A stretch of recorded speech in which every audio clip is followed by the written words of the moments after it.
Hi, Arno. Thanks for coming on and talking with me today. Yeah, thanks for inviting me, Jake. I appreciate being here. So, I came across your work with your book, The Rock Warrior's Way, which is a mental training course for rock climbing specifically, but I do think that the principles apply broadly to many sports and many practices or crafts. Is this course is it something that like did the book come out of a course like an in-person teaching program that you had or an online course, or is the book mostly just the course itself? Well, when you say online course, like I started this process in the mid 90s, so Okay. there's not really such a thing Got as it. far as I know back then. But Yeah. the book came out of teaching in person. I The little bit of background is in the early to mid 90s, I was doing a lot of research around mental fitness in climbing. I was known for being able to deal with fear, and so I was investigating a way to create a program that could help other climbers. See if I knew anything, and then be able to relate that and help other climbers. And so that research led me to identifying 7 core processes, you might say, that are the Hmm. chapters in my first book, The Rock Warrior's Way. Uh, and and yeah, so that was the beginning of it, and I I knew that I needed to kind of test the material in the climbing medium Hmm. before I could write about it, like publish Yeah. something. So from the mid 90s to about 2003, I was doing that. And then I felt like I could publish it in a book.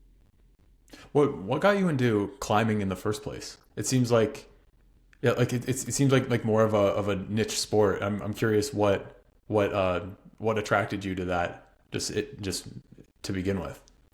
Certainly, I'm an older generation, obviously. And when I started climbing in 1973, I was a senior in high school.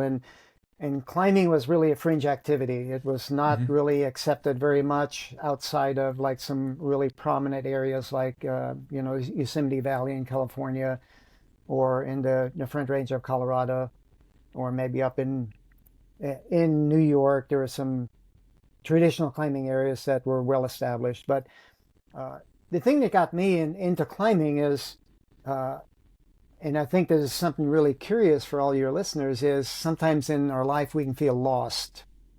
Hmm. We in other words, what typically happens in life is we think we're going in a certain direction, everything's going great, and then you hit a wall.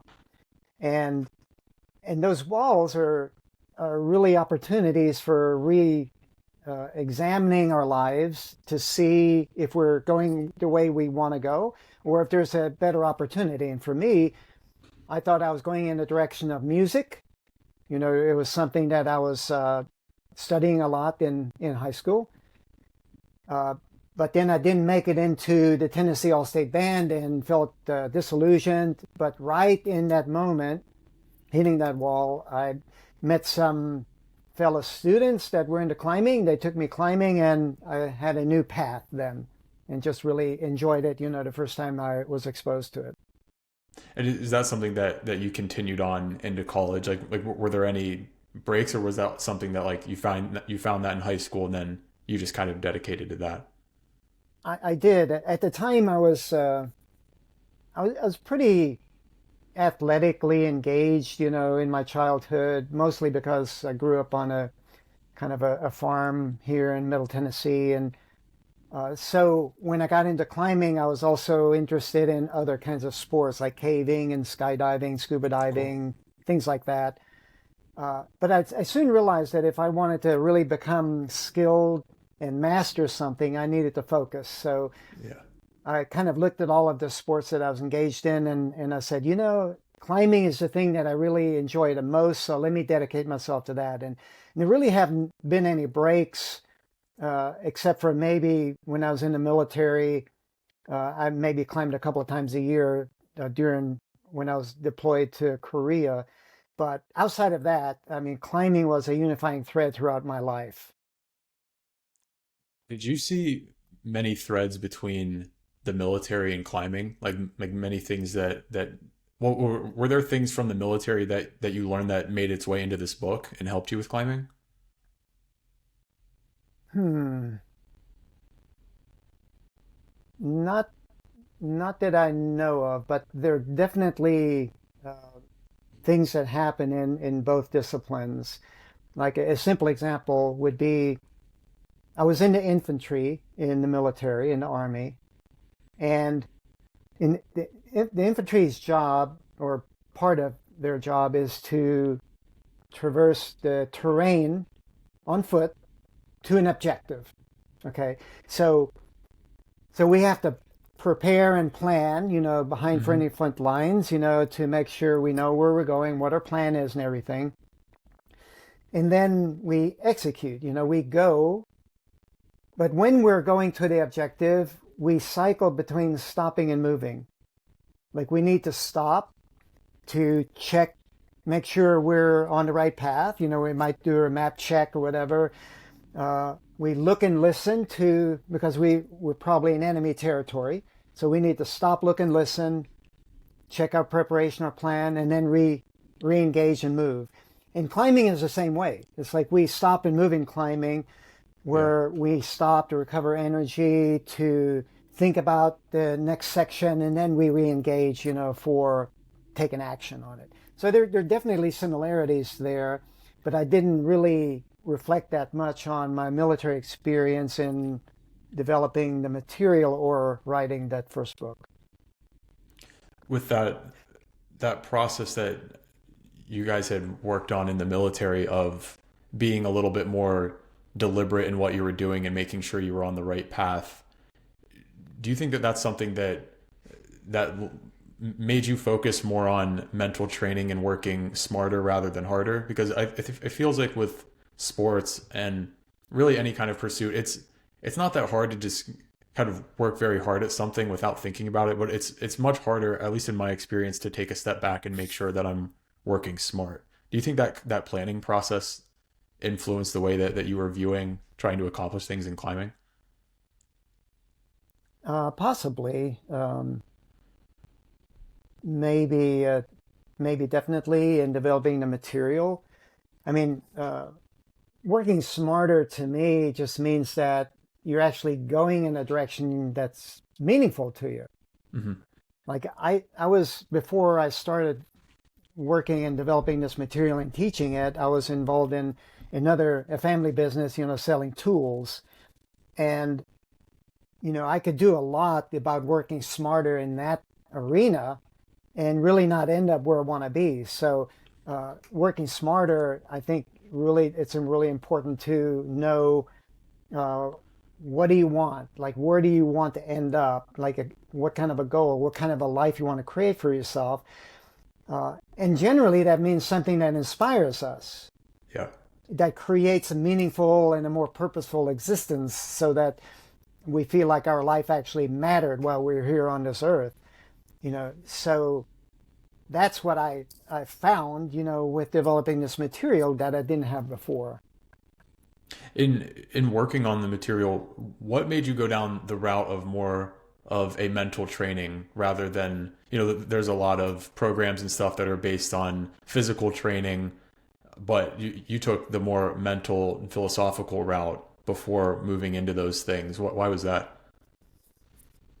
Well, the easy answer is I'm not I'm terrible at physical strength or even being interested in it. Like uh, my strength as a climber has never been about the hardest grade I could climb. Mm. It's been about the mental focus that I've been able to bring to, the climbs that the climbing community kind of deemed as being more dangerous. So, in a sense, I was doing what was easiest for me in going the route of developing mental training rather than physical training. It's easier because I was interested in it. I think when we're interested in something, curious about it, then it's a lot easier to deal with the stressors and the difficulties that are going to be that we need to go through in order to develop something. And so I was known for being able to deal with fear. I said, well, let me investigate that, and I found that was really interesting to investigate. Is that something that you were good at like before doing much research about it, or is it something that you've always been interested in researching and you had been using those tools, or was it just kind of natural? Well, that's a really interesting question because I had, like I said, I had this ability to deal with fear on these kind of routes that climbers thought were dangerous, Hmm. but I didn't know why. Okay, so it wasn't that it was more innate. Like I just, Yeah. uh, I'm, I tend to be more intuitive, like just jump in and see if I can swim, don't think it through, which has its strengths, so it also has its limitations. Yeah. But it was really, I was utilizing the amount of natural ability I had. So I didn't really know why. But when I started digging into it, I found out a lot more about what I was doing that was helpful that other people weren't. And then I also found out some things that I wasn't doing that I really wasn't as mentally fit as I thought I was. Hmm. So that self exploration, that mental training can be, can really it can bring up a lot that you can see like, oh, I'm doing really well here, but it can also bring up a lot where it's really hard to look at because we're digging into our own psychology, our own being, our own strengths and limitations, and those limitations can be uh, pretty nasty sometimes. So it was something where you're looking into a strength that you had just out of curiosity as to why you had it. Yep.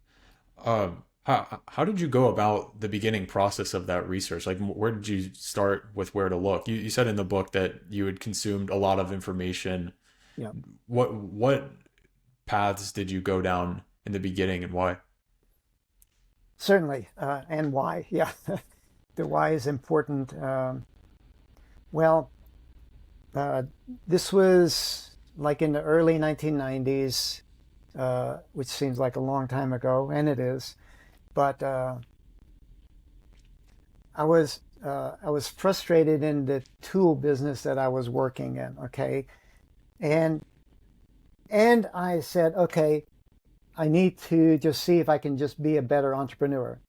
So I started researching. That's where all of the like a lot of information. I read a lot of books. I took courses. I listened to audio programs on my commute, trying to be a better entrepreneur. Hmm. But an interesting thing happened is I kept hearing these authors saying that it was my responsibility to find a life's work that was meaningful because that's the best way to serve other people and also have a meaningful life myself. Yeah. And so even though my initial intention was to be a better entrepreneur to sell tools, I realized that my real responsibility was something else. And so when you have an awareness, it's like you can't put it back in a box. You Yeah. have to like Yeah. say, okay, what do I do with this now? And so that's when I realized, well, climbing is the thing that I've loved all my life. There are certain things I love about climbing, the movement of my body, being outdoors, uh, the mental and physical dynamics and things that happen that you have to face when you're in a situation like that. And so I said, okay, let me see if I can create something here. And like I said before, I chose mental training because it was interesting and I saw that it was a strength that I had. So maybe that's where I could find an avenue to help others. But there's another aspect to your question, and that is like just because I'm interested in mental training, where do you start? Yeah. 'Cause there's a lot. Yeah, like where do you start? Well, I started beyond just listening to these programs and reading books and stuff. Uh, my younger brother Mark, he was reading the Carlos Castaneda books, and he suggested that I read them also because he found them interesting and helpful, and he thought that I would also. And so I did. I started reading through those, and I know Carlos Castaneda gets a lot of negative press, and for legitimate reasons. And there's also valuable information in there that we can glean when we really look at the dynamic going on between his mentor Don Juan and Carlos. And so I found the information really intriguing because Don Juan was talking a lot about developing awareness and use of attention, and Hmm. he did talk about what he called the warrior's way in those books. That's what introduced you to the warrior's way and kind of took you down the warrior philosophy, like more of the martial arts realm. What made you, or what led you to think that would be well suited for something like climbing? Well, the thing is, I throughout all of these years, I haven't really just looked at this in the context of climbing. I've Yeah, always known from the very beginning that I wanted to create a program for the general public, for the regular person. cool. A philosophy, a mental training program that could help all of us just live more meaningful, productive lives.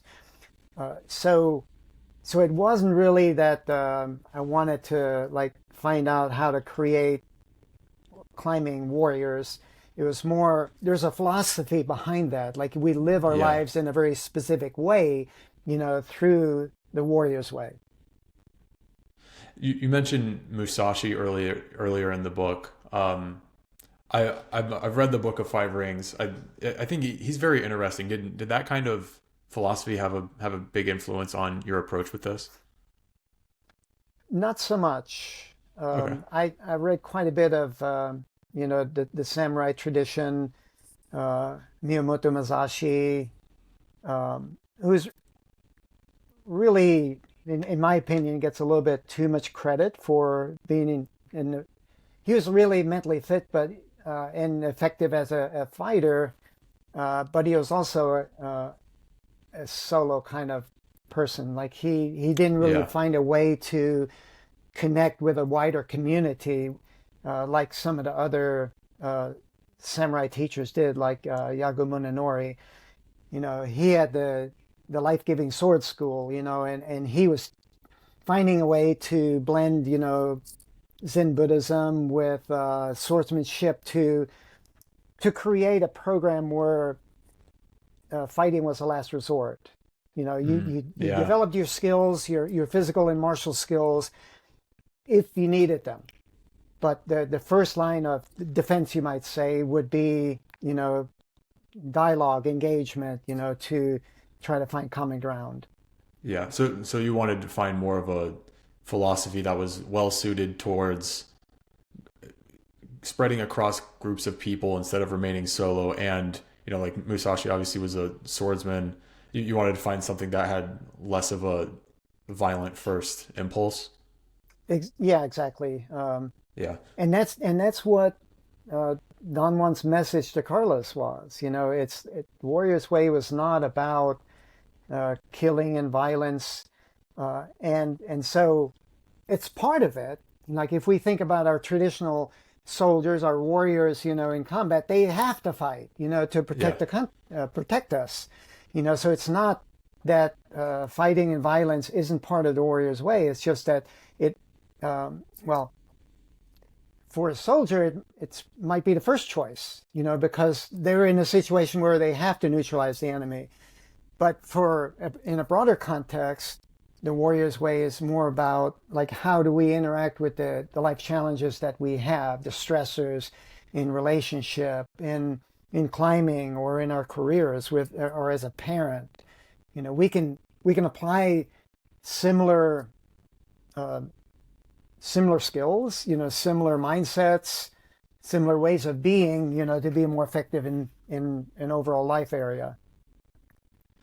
So you had talked about before we started recording that it would be worth clarifying like what is meant by the warrior's way because of this issue right here where like it can be Hmm. easy to conflate it with um, leaning towards violence and things like that. So if you had to like define it simply or by a few principles, how would you I guess define the fundamentals of the warrior's way?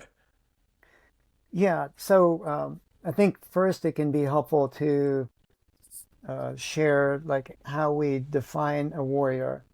Yeah. Uh, and I just want to say that this is not to discount what traditional warriors are trained to do and responsible to do.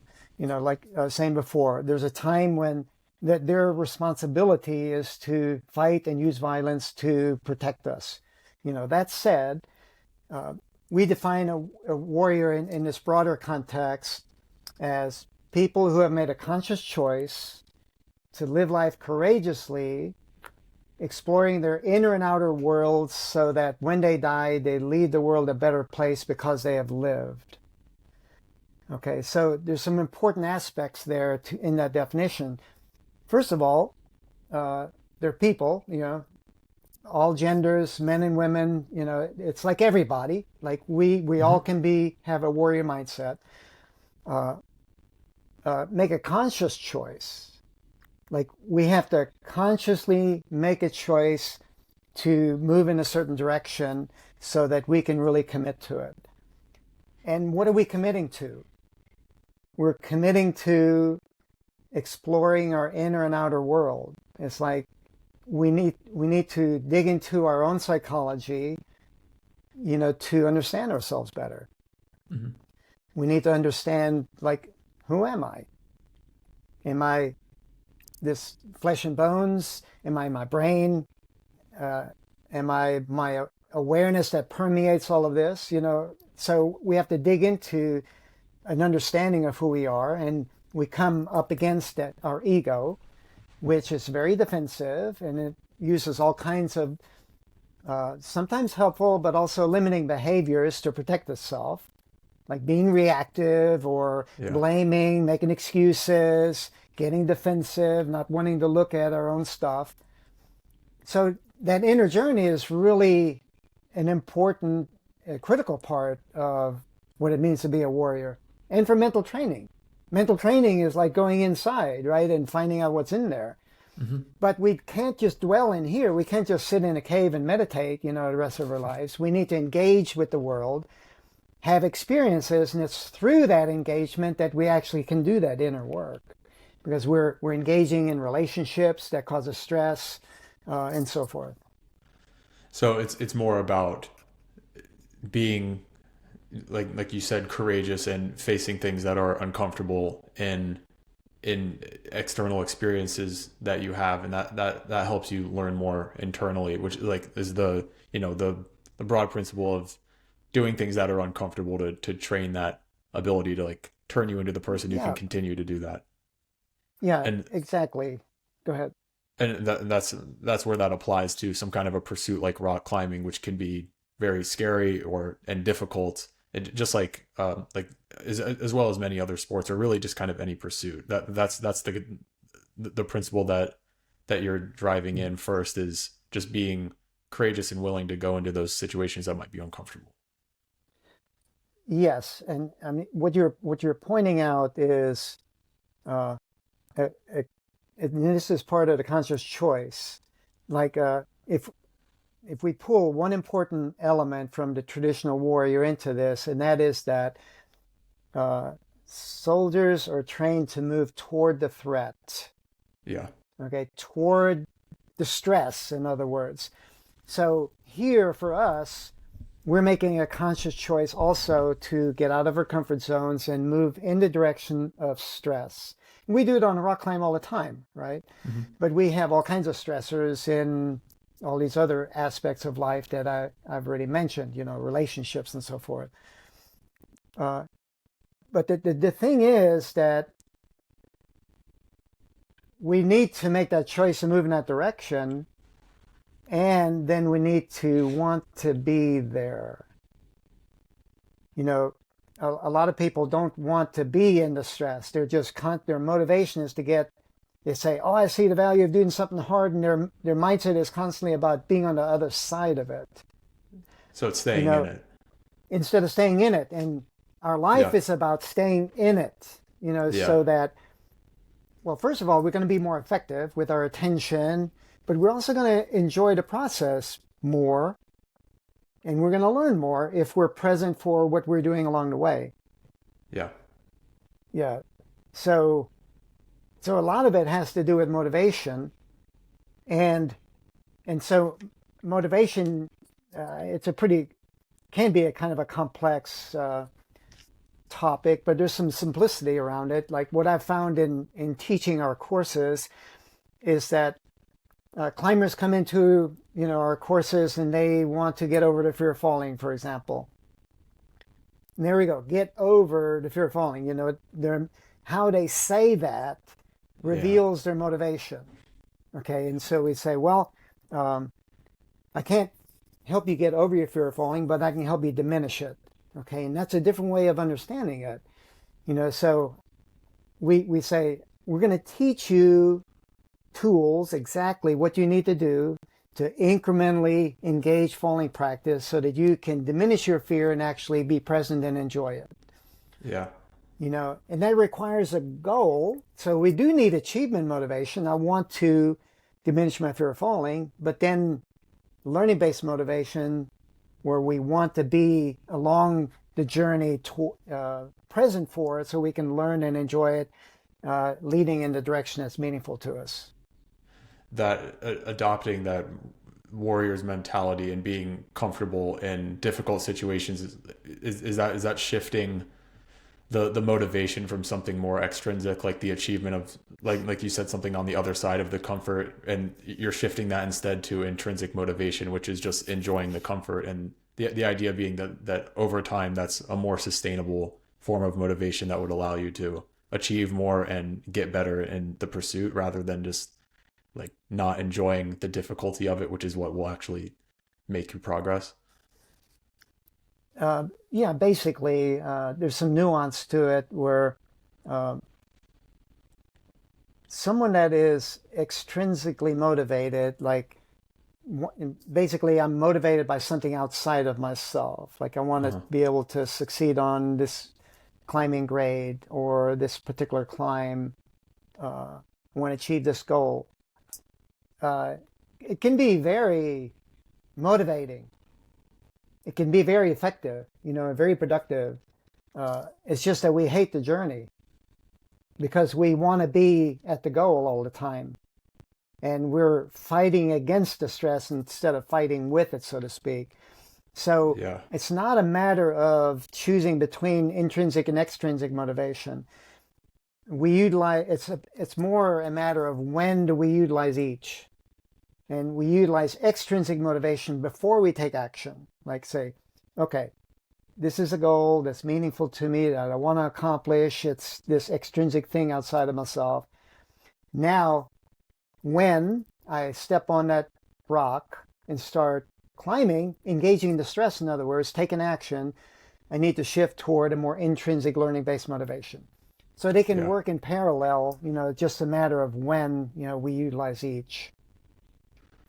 You in the beginning in the book, you talk about the importance of a level of awareness, just generally, and you you talk about the issues of the ego that a lot of us are kind of overwhelmed by before we become aware of it, and that can lead to various beliefs and ideas and identities that we adopt that may not be very beneficial to us. And you're talking about this way of stepping away from that and being able to observe and creating some Mm. distance between some of those ideas. Do you have you recommend some exercises at the end of the book? Do you have many specific practices that you like for that, like seated meditation, something like walking meditation, journaling? Does it matter that much, or is it more just whatever works for you that allows you to get in that state where you're paying more attention to these ideas and emotions that you don't have to attach to in the way that you habitually have been? Yeah, great question. A few things come to mind. One is it is important to some degree to kind of utilize what resonates with you. Mm-hmm. Certain we all. The main thing is that we're going on a self-discovery path, but the problem that we can come up against is that if we don't have like a coach or a mentor to know how to get our attention out of our head, Mm. then we could be going in the wrong direction. So for example, what you were describing is in the book emphasized the importance of developing the witness or the observer of our thoughts. Okay, so we could do mental training just by from the perspective of thinking. So we're thinking like, well, negative thoughts really doesn't give me the results I want. I really don't like the way it makes me feel. So I'm just going to constantly shift to have positive thoughts. And so we do our best to think positively and optimistically, and that's our mental training program. In reality, if we can find a way to unhook thinking from our awareness of it, then we can observe the negative thoughts, the positive thoughts, and then from a more objective perspective, take action. Mm-hmm. So we have a tool. There's a couple of things that we can do there. One is more experiential and one is more intellectual. When we create an outcome, we have our students ask themselves two questions, like, what did I do well that helped me, to perform it to that level? And then what do I want to change? What do I need to learn and do differently? So those questions, first of all, they're questions, so they engage the curiosity to answer, but they also separate us from the outcome, so we feel less like a failure, mm-hmm. and less subjective as a failure of that outcome, and more objective for the information that it gave us. So that's a nice tool that we can use to kind of dissect an outcome better. A daily practice, though, that I use a lot and we teach is more like what you were mentioning. It's not specifically a meditation or walking meditation, but it's like that. It's where I have, a certain morning routine around a little bit of meditation, a little Tai Chi, reading, and stuff like that. But I also set an intention in the morning to keep my attention, you might say, focused, double arrowed inwardly toward maintaining an expanded body. Like I focus on breathing, relaxing, and maintaining proper posture. And externally toward what we call an observant mind, so I can have my attention, instead of engaged in thinking, I have it engaged in what I can feel, like on my connection to the world around me through my skin, what I can hear and what I can see. So an important thing for your listeners to know is that the body is always in the present moment. It can't be in the past or future. But the mind, when it's engaged in thinking, it has to be engaged in thinking about the past or thinking about the future. So it's not in the present moment. It's in the present moment, but it's directing attention out of the present moment. Okay? So how do you get your mind in the present moment? Well, you engage your attention in what you can feel, hear, and see, and what you can feel inside your body. So it's not like we don't do thinking all day long, but we do it more intentionally. As a foundation, we have this double-arrowed awareness that allows us to be more, you might say, awake and not lost in thought, mm-hmm. and alert to our internal and external surroundings. Is that kind of awareness, like you mentioned thinking largely being about the past and the future, is that kind of awareness less, it's difficult to describe, but like less thinking in a way and more like less assigning meaning to things and more just kind of paying attention to what is? I know I'm not explaining that well, but like, is it something where it's less of a deliberate thought in a way, just a state of more of a clear mind where you're just kind of experiencing things? Yeah, it's not a thought at all. Yeah. Okay. Okay. Yeah. Now, there's a caveat there. It's like our brain's job is to think. And believe me, it's thinking all the time. But the point is, what we can control is where we choose to focus our attention. Okay, so what I just described about this expanded body and observant mind is we're choosing to focus our attention in the body and in the senses instead of in thinking. So when I look at you, I'm not thinking like, why did you choose those kinds of glasses, Jake, or your particular kind of haircut? I'm not judging and thinking about what I'm seeing. I'm just seeing color and shape and shadow and light. I'm feeling the sensations. I'm hearing sound. So my attention is engaged in my senses, which is very different than thought. What physical elements do you think help with that? Like you mentioned breathing and posture. I'm very interested in the connection between those things and how you very much can get yourself into that kind of a state in the way that you're breathing. I've focused less on posture. What's the importance of that you found? Of posture or and Both, these both, posture and yeah. breathing. Yeah, Well, an interesting thing to keep in mind is uh, we have stress in our life, right? In our lives, that's going to be uh, ongoing, and our natural reaction to stress is contraction. Okay, so I'm going to contract my posture, pull my neck into my shoulders, maybe not that much, but there's going to be a contraction. The muscles going to tense a little bit.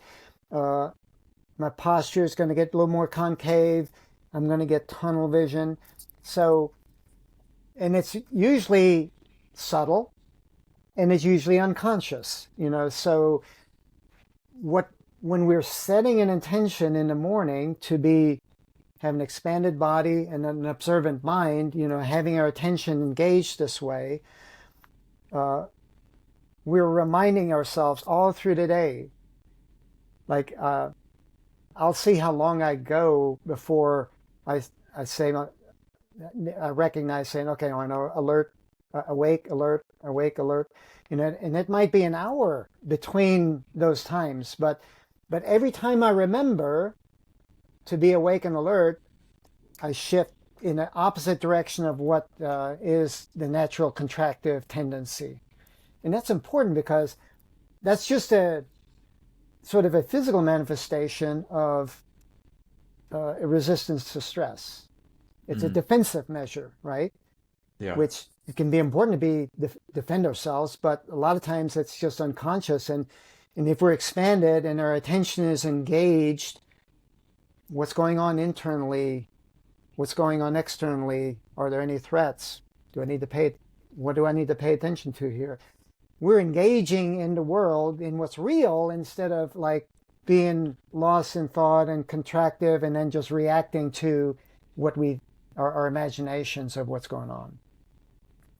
So you can use awareness of your physical state and how tense you are. You can use that as a signal to know when you're being less less observant and I guess more caught up in thoughts and emotions. Like, and then on the other hand, you can kind of like use the physical state and relaxing that tension to get you back into a better mental state Yeah. rather than trying to control the mind with the mind.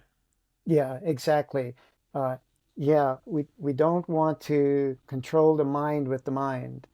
We Yeah. want to control the mind with awareness, that observer, that witness position. Because, like I said, like I catch myself being lost in thought all through the day. And Yeah. I catch myself being lost in thought all during the day. That's important. We have to catch ourselves so we can get back to that observer position, which is our awareness of what's going on. You mentioned that you use a label. Did you say awake and aware? Is that something that like when you'll notice? I've heard people with talk about with meditation, like when they catch their mind wandering, they'll use a label like thinking that like snaps them out of Hmm. it. Do you use something like that? Yeah, I mean, I use awake and alert. Cool. You Oh, know, awake and alert. Yeah. awake meaning that my attention isn't lost in thought. I'm awake to the present moment, what's going on. And alert is I have my attention, this double arrowed in expanded body and observant mind, so I can be alert to my internal and external surroundings. Yeah. Um, and an interesting thing with this that's kind of tied to, the warrior is that, and I can't remember if Yagamuna Nori mentioned this or not, but it seemed like I got some idea about this from him. But it's be alert as a warrior in enemy territory. So if you think about, a soldier or a warrior in enemy territory, they're freaking paying attention, right? They're looking to see if there's any movement. They're listening, for any people move around in the environment. And so that sounds like we're trying to scare ourselves, imagining that we're going through our day always in enemy territory. But we can use that as an example of just being alert. Like if we were to just look into a scene and we're just looking casually, our alertness and our attention is going to be very different than if we know that there's a threat out there. If we know there's a threat out there, then our alertness is kind of heightened. And that's, if we can find a balance where we're doing that in a way that's helpful and not just trying to scare ourselves, that there's going to be, someone that hurt us, around the next corner, then that can be, being alert, awake and alert can mean a lot more than just having our attention focused in our senses. Yeah. Along the lines of awareness helping us recognize our ego and thoughts that are in line with our ego, you talk about self-worth and shifting from external measures of self-worth to internal measures. With sports, in my experience, it seems like it's very easy to get caught up in external measures because they're so clearly easy to quantify. You have, did we beat whoever? What's our record? Where am I on this ranking list? It's like all of these are comparative measures that you use to, I guess, like rank you in the hierarchy of the sport. It seems like some of that is because they're so easy to quantify and they're so clear that it's so easy to attach to and see. Do you have ways of better clarifying internal metrics? Like you talk about a focus on learning and growth. Do you have ways of clarifying those more easily so that it's not so that we can resist that pull towards the very easy to see external metrics? Yeah, when you mention external metric, right, that brings to mind, well, there could be an internal metric also, right? Well, what would that be? Well, when we think about our worth, our self-worth, we have to kind of ask, like, why would we even wonder if we have to be worthy? Why do we even have to define that? Well, it's because we have this external orientation where we're comparing ourselves to other people. On an internal perspective, self-worth is kind of a non-issue. That's I interesting. exist, you exist, therefore I am, and you are. So we can see each other as equals because from an internal perspective, we're alive. We have this foundation of awareness, and we have different, bodies and skills and experiences that allow us to do different things in the world. But I can focus on doing the best I can with what I've got, and you can focus on the best you can with what you've got. So bringing it more to an internal perspective like that tends to create, cause self-worth to be a non-issue, get us to compare less, and help us just focus on doing the best we can, with what we've got. An interesting thing in the, you might say, the warrior literature is the ego tends to want to stand on a throne of self-importance and personal history. So for me, for example, my personal history is all of these climbs that I did, and I feel important because of that. And so that's, as you can imagine, that's an external way of understanding Yeah. who I am and my worthiness. And this is what Yeah. the ego does. It's constantly looking to our external achievements or lack thereof to feel important or not important. When in reality, when we're oriented that way, it makes us feel like victims. It makes us feel like victims to the external situation.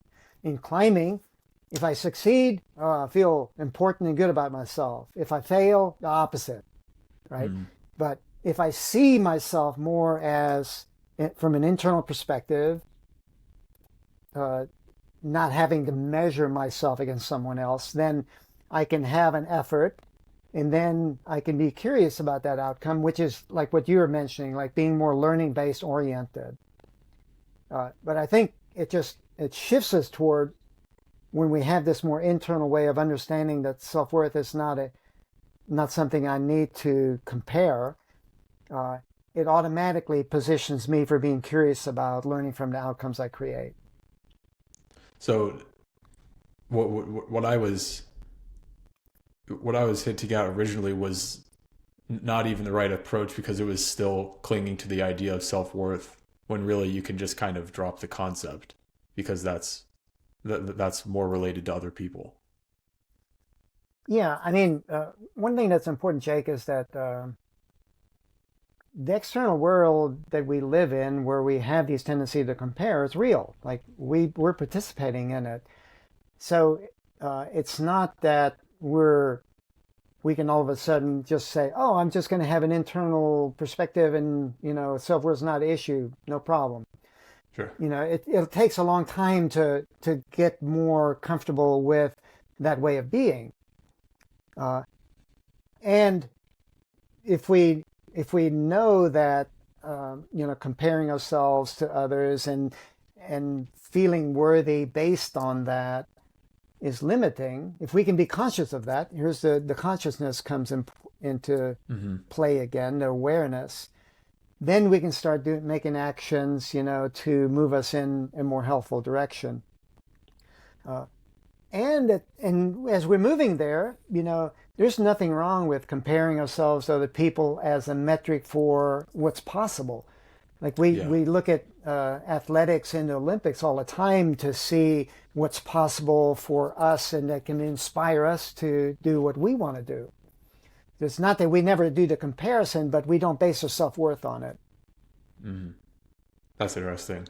Yeah. Do you think that that ego and self-worth based on those kind of comparisons, well, does the self-worth on those based on those kind of comparisons feed into the ego, which can kind of make us more defensive? And you talk about the principle of responsibility in the book and how it's so easy for us to lie to ourselves.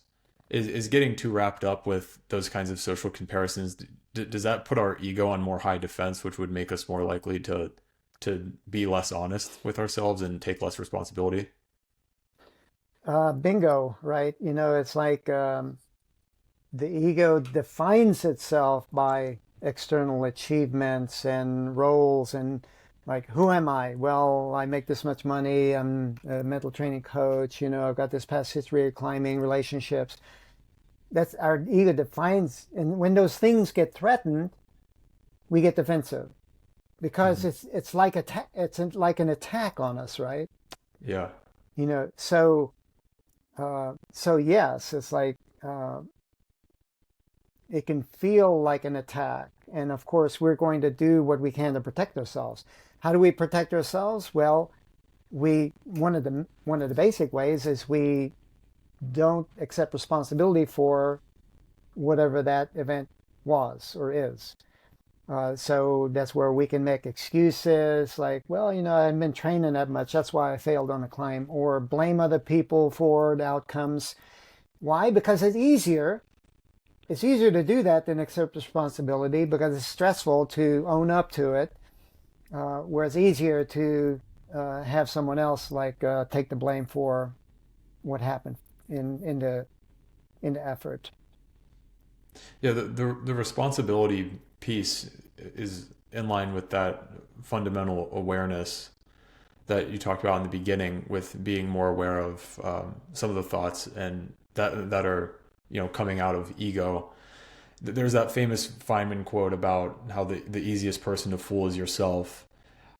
Do you have methods for, because it's so easy to do. It's so easy to just quickly instinctually lie and say that it's not your fault, or try to play victim with things that you could be taking responsibility for. Do you have ways of um, deliberately pointing out when you're doing that and being able to shift that perspective into like what could I have done to make that better? Yes, I think so. It is really easy to kind of trick ourselves or be unaware of what's going on. It's like we think we know ourselves, and then in a lot of instances, our friends know us better than we do because they see behaviors that we're too so close to, we don't really see them as objectively as other people. Yeah. Uh, but a few things happen is like, and it still comes back to this ability to be the observer of our thoughts, right? So if we can observe that we're having these ego thoughts, and we identify them as thoughts that are trying to make us feel more important or good about ourselves or bad about ourselves, uh, we can start recognizing when we have those kinds of thoughts, and then we can pause and redirect our attention toward what did I do well? What do I still need to learn from this particular event? So uh, and I found that it happens kind of in progressions. Like, first of all, I'm unconscious, like I'm all reactive to the thoughts and don't even know that I'm reacting, blaming someone else, for example. Number two, I'm blaming someone else and I'm aware, like, Arno, you shouldn't be doing this, but I can't stop it.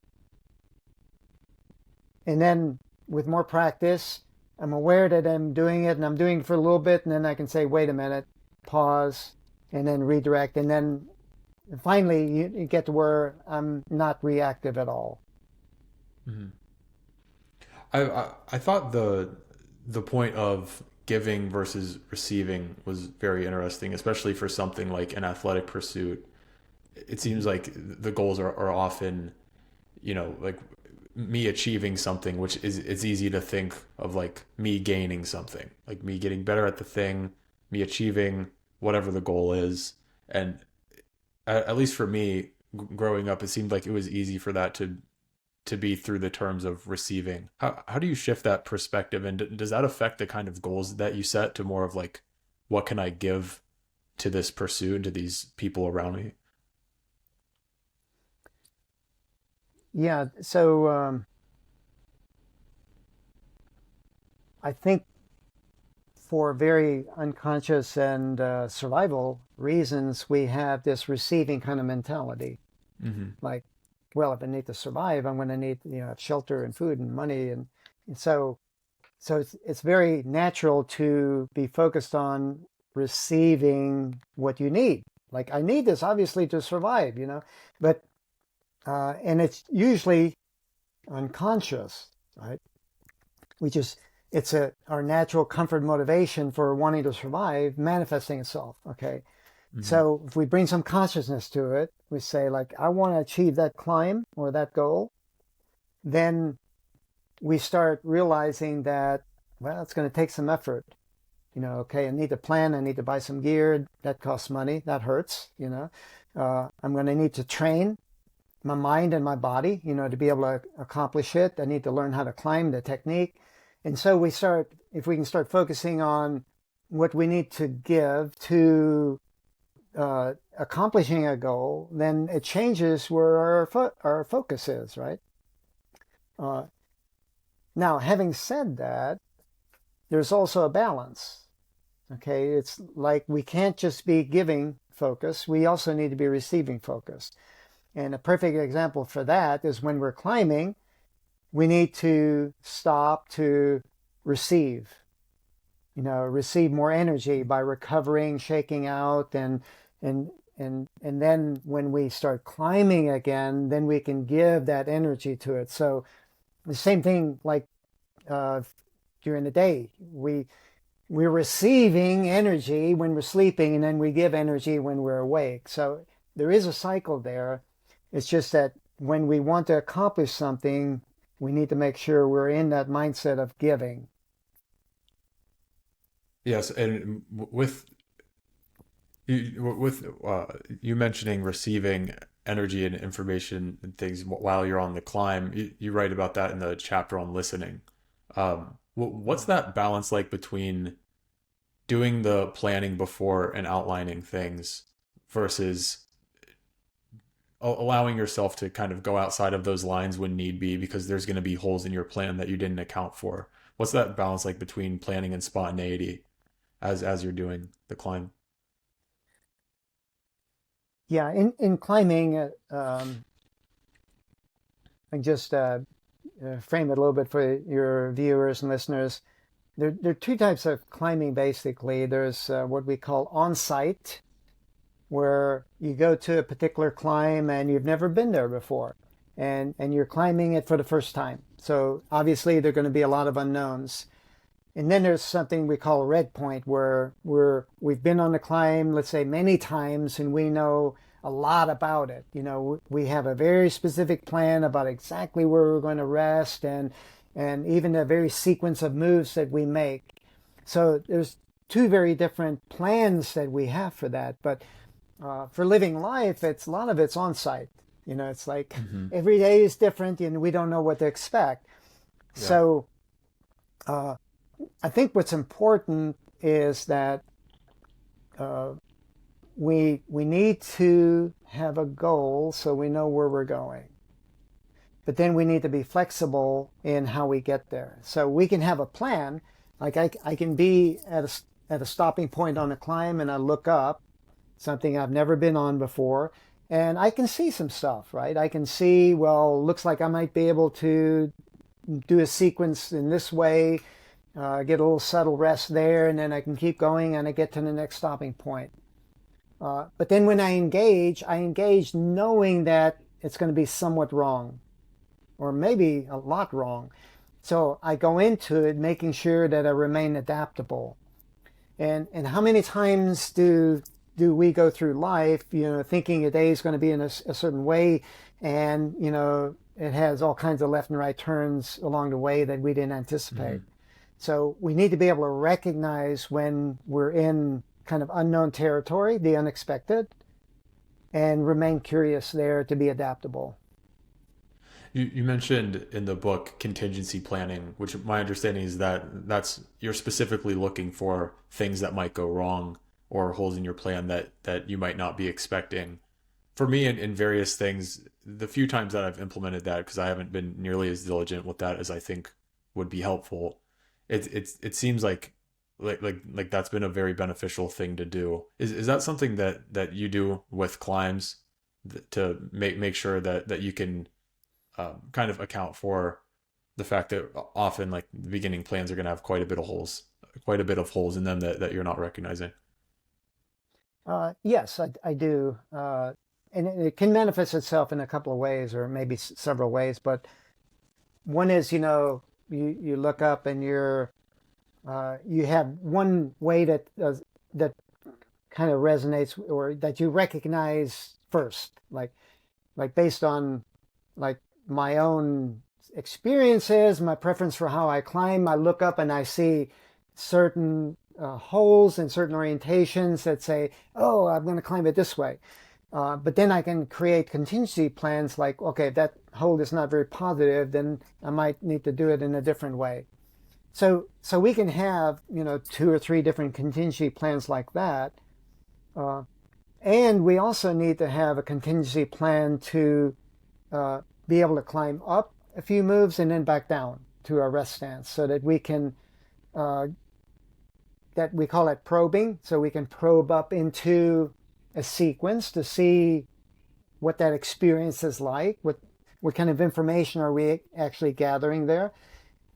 Come back down, and then that might give us enough information where we feel like we can commit from that known, through to the next stopping point, even if it's the plan uh, isn't exactly right and we're like making it up as we go.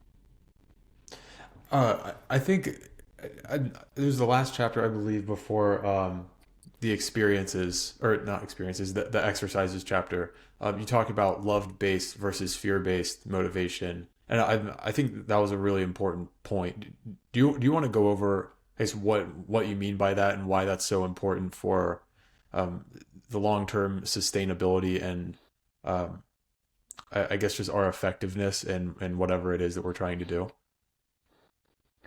Yes. First of all, it's important, I guess, for your viewers to know that I wrote The Rock Warriors Way in 2003, so that's 20 years ago, and I've learned a few things since then. So one thing I learned is that it's not really a choice between fear-based motivation and love-based motivation. Um, we we want, but basically the contrast is fear-based motivation is contractive, keeping us from engaging. Love-based motivation is engaging. It takes us into distress in a way that we focus on what we love about engaging that activity. Uh, and having knowing that, it's also important to realize that fear is not bad. Fear is an important emotion that wants to keep us safe. So in the training that we do, we emphasize that there's no such thing as an irrational fear. All fears are important to pay attention to and work through, because we learn when we work through the particular fears instead of trying to push them away or ignore them. They'll just come back stronger. So it's important to, you might say, honor the fears. What information are they trying to tell us that is wanting to keep us in our comfort zone and not engage the stress? And when we investigate it that way, some things we find out are illusory. I'm afraid of failing.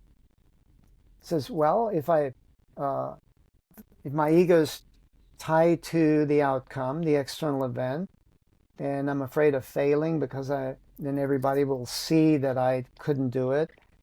I can make a conscious choice that this is not the way I want to be, so I can find little ways to engage it, to engage it lovingly, you might say, motivate it toward loving the engagement, learn from it, and then diminish the impact of the fear-based motivation. Yeah, that's interesting that you said that there's no irrational fears, because often you'll hear people say that. So to you, is it more that the fears aren't irrational because they have a reason, but sometimes when you dig deeper, the reason's not very good, so you can kind of just drop it? Um, Actually, calling it there actually are irrational fears, but uh, that doesn't make them not valid. Okay, they're irrational because we can't put rationality to it. We can't use a logical brain to decide, well, I should be afraid of this or I should be afraid of that. You know, I mean, a simple example is when you're climbing, if you're on vertical or slightly overhanging terrain with no obstacles, uh, some climbers will say that it's an irrational fear to be afraid of falling in that kind of a situation because you're just going to obviously fall into air. It makes sense. It makes sense to the rational, logical brain. But there's a reason why you're afraid. What's the reason? Lack of experience. Okay, lack of experience falling, even in what seems like a benign falling situation. So, two things can happen when we ignore irrational fears. One is we hurt ourselves anyway, physically. How could you hurt yourself falling into air, when you're on overhanging terrain? Well, I'll tell you how. we think we know that we think that we're just going to fall straight down, but there's no such thing as straight lines in nature. Things work in arcs. So when we fall, there's a little bit of outward momentum as we detach from the wall, and we create an arc that swings us into the wall. Mhm. And especially if we don't get the proper catch from our belayer, we can come in and injure ourselves. So we can hurt ourselves physically. Number two, we can hurt ourselves mentally. We can traumatize ourselves. We've had students that have fallen into air, not get physically hurt, but they got scared so much that they didn't want to go climbing again. So that's an injury, right? That's an injury also. So it's much better, we found, to find an incremental approach to anything that you lack experience with, anything that is fearful. Just find an incremental approach to learn about that and diminish the fear. So what's really cool, that what happens when we do that is, as let's just say we're going into the unknown this way. Every decision we make has consequences, right? In life or in climbing, we make a decision to go up. Well, the consequence in climbing is you fall if you make that decision poorly. So if we practice falling as we're incrementing into making decisions about risk, then we're learning experientially about the consequence of those risk decisions. And that's really important, because then we have a better metric for making risk decisions. We're basing it on our experience with the consequences. Mm-hmm. In life, we need to make mistakes. It's not like it'd be a nice idea. No, learning requires mistakes. So in a sense, that's a fall in climbing. Like when we make mistakes, we understand the consequences more of the decisions that we're making. So that's a much better way of understanding how we need to learn and how we need to deal with fears than just labeling some fears irrational and trying to suppress them. So, gaining more context into the consequences of making certain mistakes, does that increase the rationality of the fears because you're better able to outline them and understand what the fear actually is? It doesn't increase the rationality. I mean, you embody it. Okay, when we think The about, fear? like, say, our comfort zone, if what am I comfortable climbing? What grade? Well, let's say it's 511. It's a climbing grade. How do I know I can climb 511? Well, because I've experienced enough of 511 climbs to know that I can do it comfortably. Does that make it rational? No, I feel it in my body as I engage in the climbing activity. And falling is the same way. It's like whatever the consequence is, if I experience what it's like, I embody more of what that is, so that it's not a rational process. So, in fact, maybe I can draw a little diagram here. Sure. If you look at like your comfort zone like this, right? Uh-huh. What's in here again is like experiential knowledge. Okay, so again, if I've climbed the grade of 511, then that's my expansion of of experiential knowledge. Now the next grade, 512, is out here. I know a little bit about it, but it's unknown. Mm-hmm. So I have I don't have experience yet with this. So I maybe have some rational ideas about it. Like, well, it's just a little The holds are just a little smaller. It's a little more sustained climbing, a little harder. I have some rational and intellectual ideas about it. But until I, you know, take action and go out there and experience it, I'm not going to know it. So it's not a matter of making the fears more rational. It's that if I take that action, I expand my comfort zone to where now I've embodied, a wider understanding of what I'm capable of doing. Does that make sense? Yeah, so you're saying that it makes the fears like you're not thinking about them as much. Like you're out of your head more. Yeah, I mean, first of all, we have to when we use phrases like "out of your head," we need to know what we mean by that. And in mental training, we always talk about attention. So, and that's what I think you mean is like we're Yeah, not in our head. Our attention isn't in our head because it's more purposefully directed toward what needs attention. And what needs attention when we're climbing is our bodies. Engaging in climbing movement, breathing, relaxing, things like that.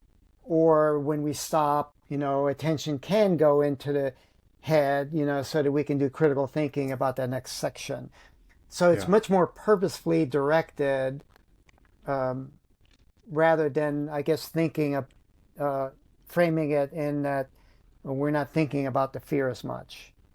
okay, Like, it's kind yeah, of like what what we focus on expands. So everything that yeah, we're teaching in the training is uh, we teach 5 processes for focusing attention.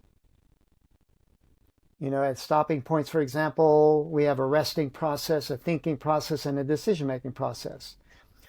And then we have a moving process when we're climbing, and we have a falling process when we fall. That's it. And each one of those has very specific elements for focusing your attention. So you can be really intentional with where you're directing your attention, and then when it's directed there, that's what's likely to expand as opposed to it being directed toward a fear. mm, that makes sense. Yes, so you talked about it's been a while since you wrote the book and did the original course. What are some of the things since then that you've shifted your perspective on? Maybe tweaks that you've made. Are there adjustments to some of the main principles that you would like to point out since then? Yes, I mean, the one where you're unhooking thinking from our awareness, that's been represented in Rock Warrior's Way as developing this witness or observer position. Yeah, Uh, it's kind of refined that more over time. But another one that maybe wasn't as fleshed out back then is separating identity from outcome. And I think it was in Rock Warrior's Way to some degree, like we're talking about the ego there and things. Um, but and again, like fleshed that out more since that book, particularly around, like I mentioned earlier, around those 2 questions that we can ask ourselves. But what I did well, what I still need to learn as a way to be more objective and yep, instead of tying our identity to the outcome and feeling good or bad about ourselves because of that. I guess one thing that, one really foundational thing that is different is a both and understanding of reality. Like, again, there are elements of that in, the material back when Rock Warrior's Way was published. Uh, but I got a much better understanding of it now. Like, uh, and it's, well, I guess that's just a sliver of that truth. So, what do I mean by a both and understanding of reality? Well, the simplest example is looking at the breath cycle. Okay, so we both need the inhale and the exhale, right? Which one do you like better? You need both, right? So you're not yeah, going to choose.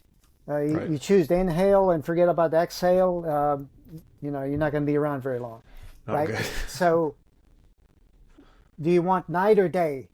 Well, we need both. Okay, so let's move on. So it's important to accept that there's this both and foundation for reality.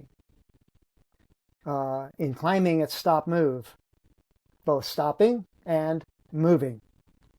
Now, number two is an either or choice. Okay. You either commit to the inhale or you commit to the exhale. Like completely. If you commit to both inhale and exhale, you're not going to do either of them very well, right? Same in climbing. If you commit to stopping and moving, you're going to be kind of like in between and not be effective. You're not going to move anywhere and you're not going to recover energy. So it's Yeah. important to choose either one part of that cycle or the other. Mm. And number three is that as we're in one part of the cycle, inhaling, for example, it becomes inevitable that you have to cycle into the other part of it, the exhale. Like that, the more I inhale, the more the need to exhale manifests itself until I exhale, and vice versa. The same happens in climbing. The longer I stay at a resting point, I can stay there to recover energy, but then I feel refreshed and then I can go. But then as I'm going, I'm using up my energy and I'm going to need to cycle back into stopping and resting. And of course, the same thing between being active during the day and sleeping at night. It's not like we just like, okay, go to sleep, I'm sleeping, I wake up. No, you're recovering more and more. A 4 hours night's sleep is not quite as much as a 6 hour, but a 6 hour is better, and it's 8 hours better than the six. So it's cumulative, right? And it's a Hmm. self-perpetuating cycle. Well, how does that help us? We can see how that would help us in climbing. We need to cycle in a timely manner between recovering energy and applying energy. But it's the same thing in life, right? We can be out of balance with this Yeah. foundational way of understanding reality because we're striving for that career or something, and we're out of balance between our work life and our personal life, between spending time with family or activities like climbing, and we get out of balance that way. So this is something that I've really been focusing a lot in my life is like, am I living this truth, well? And I've gotten better. And there's going to be obviously times when we're out of balance some, where I might have to work more, for a short few days, but then I can spend more time, for the next few days, on personal things. Do you find that helps you with making decisions in the moment of like I know like the harder I push now, like the more I'm gonna need to like pull back later. So like that kind of keeps you from burnout, from thinking like I can just push constantly, like without thinking about the fact that like I know I'm gonna need to recover from this. So it's like it like in the moment you make less impulsive decisions, I guess, and understand that like whichever end of the pole I'm going for right now, like I'm gonna have to have a proportionate acceptance of the other side at some point. Uh, yes, I mean, the thing to realize is, I think, is it's not optional. Yeah. Like the world works this way. Our bodies work this way. Optimal climbing works that way. And and we can try to circumvent it. If I just really work hard, then I'll be able to get all of this stuff and then everything will be okay. Well, we might burn out, like you said, because we tend to lose interest with something if we're don't get enough rest or don't have enough balance. Uh, and so the thing is we can make a conscious choice that okay, for right now I need to focus on work for the next 3 days. It's going to be out of balance with my personal life, and at the end of these 3 days I'm going to make another conscious choice in the opposite direction. So Yeah. a lot of it I think is more consciousness around what we're choosing to do and knowing that we're making that choice. Yeah. Yeah. So we talked before we started recording about how you've had the idea of extending these principles and this training to more of a broad audience. How much has that altered the way that you think about the program? Did the principles stay the same? Like you mentioned this kind of yin and yang development that you've added over time over the 20 years since you've wrote this. Um, what's it been like transitioning these ideas to something that you think applies more broadly rather than being specific to climbing? Uh, well, one thing comes to mind is the material has always been relevant beyond climbing. Yeah. Uh, I've I've gotten numerous people reaching out to me after reading Rock Warriors Way and said it helps me in my climbing, but really I'm applying it more to life. So uh, the I want the I wanted the material and I want the future of the material to be something that's more broad, that's not just pigeonholed toward athletic performance to achieve some win. That's important, and I think in a broader context, I want the material to be able to be applied to create a more peaceful, effective, engaging, meaningful life.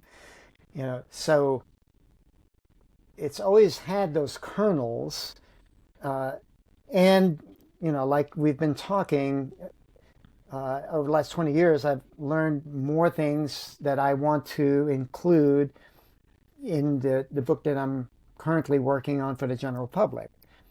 And part of it is I'm actually in process right now of uh, developing my internal team to take on the climbing business more, like the climbing instruction, so that I can focus more on training in the non-climbing arena and Hmm. understanding the material in a non-climbing arena, like in nature, for example, or in regular life activities.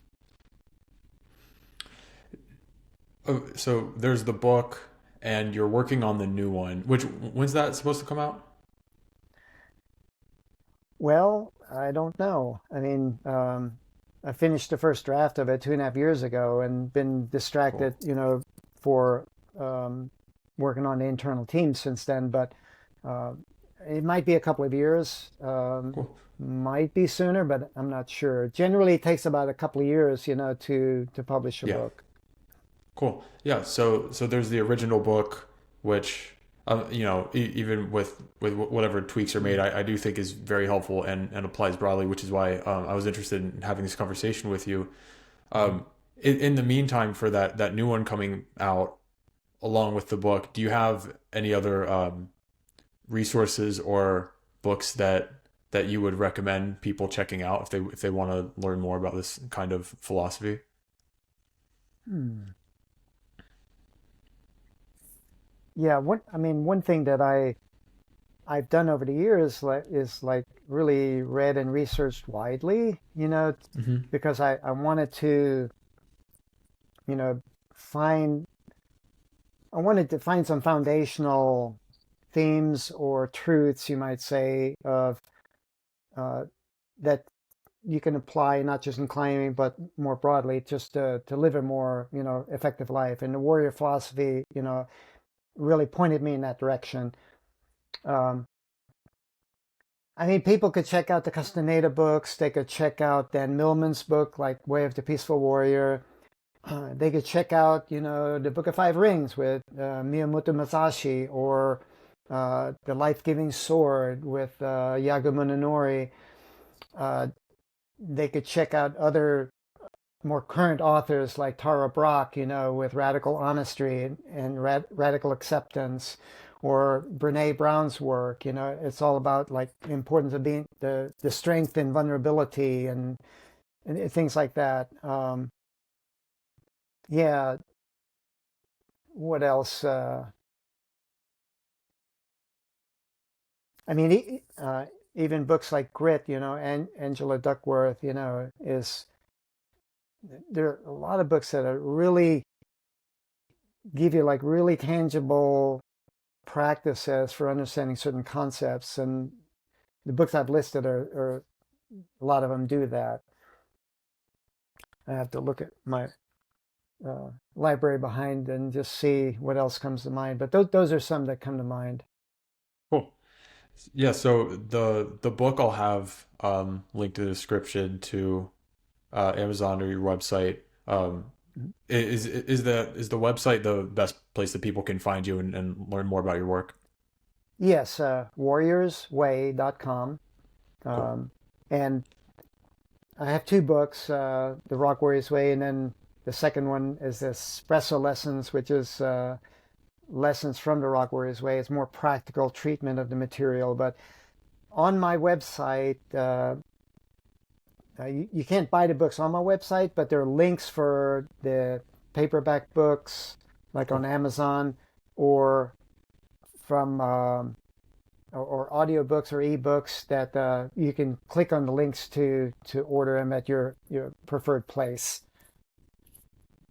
Cool. Well, thanks so much for coming on. I really appreciate Mm-hmm. it. I think the book was a very interesting take on sports psychology and philosophy, and I'm interested in seeing how you whether it be a couple years or whatever the timeline is. I'm interested in seeing how you expand that to more broader purposes in life. So thanks a lot, and I really appreciate it.